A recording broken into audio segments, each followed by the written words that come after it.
आप सुन रहे हैं रेडियो दिलबर, जहां कहानियां नहीं एहसास बोलते हैं, या दिल से दिल तक पहुंचती आवाज। रेडियो दिलबर पर आपका स्वागत है। हर दिल की एक अधूरी दास्तान होती है, कुछ लफ्जों में बंध जाती है और कुछ बस एहसास बनकर रह जाती है। आप सुन रहे हैं रेडियो दिलबर, जहां हम नहीं आपकी मोहब्बत बोलती है। आज की कहानी है आखिरी खत। एक खत जो कभी पोस्ट नहीं हुआ, एक मोहब्बत जो कभी लफ्जों में नहीं ढल पाई।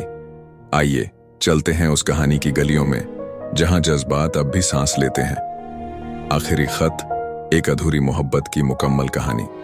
खत जो कभी भेजा नहीं गया। कुछ चिट्ठियां भेजने के लिए नहीं होती, बस लिख दी जाती हैं ताकि दिल का बोझ थोड़ा हल्का हो जाए। 1998, लखनऊ का एक पुराना मोहल्ला।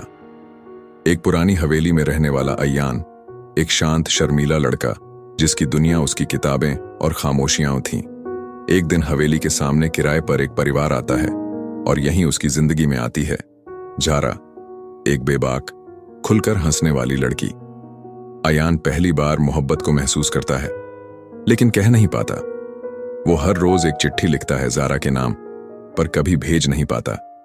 हर चिट्ठी में उसकी मोहब्बत, उसका डर और उसकी उम्मीदें बंद थीं। लेकिन एक दिन जारा अचानक शहर छोड़कर चली जाती है, बिना किसी अलविदा के, और अयान की जिंदगी वहीं रुक जाती है। 12 साल बाद 2010, वही हवेली, लेकिन अब वीरान सी।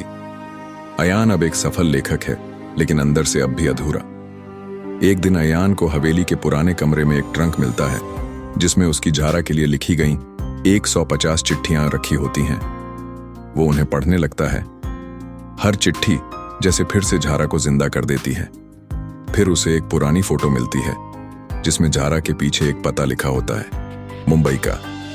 अयान फैसला करता है, इस बार मैं चुप नहीं रहूंगा। मुंबई की भीड़ भाड़, नई जिंदगी की शुरुआत। अयान जारा को ढूंढता है, हर उस गली में जहां कोई उम्मीद बची हो।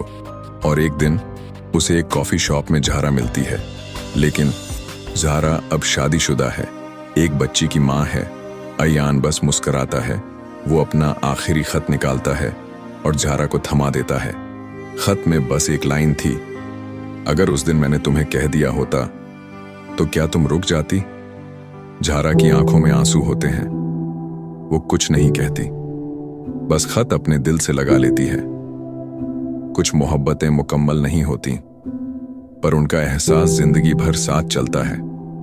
कहानी अगर दिल तक पहुंच गई हो तो कमेंट में एक दिल से जरूर लिखिएगा। फिर मिलेंगे एक नई आवाज, एक नई दास्तान के साथ, रेडियो दिलबर पर, एक और एहसास के साथ। यही थी आज की कहानी रेडियो दिलबर से। अगली मुलाकात तक अपने दिल की आवाज सुनते रहिए, सिर्फ रेडियो दिलबर पर, जहां मोहब्बत अब भी जिंदा है।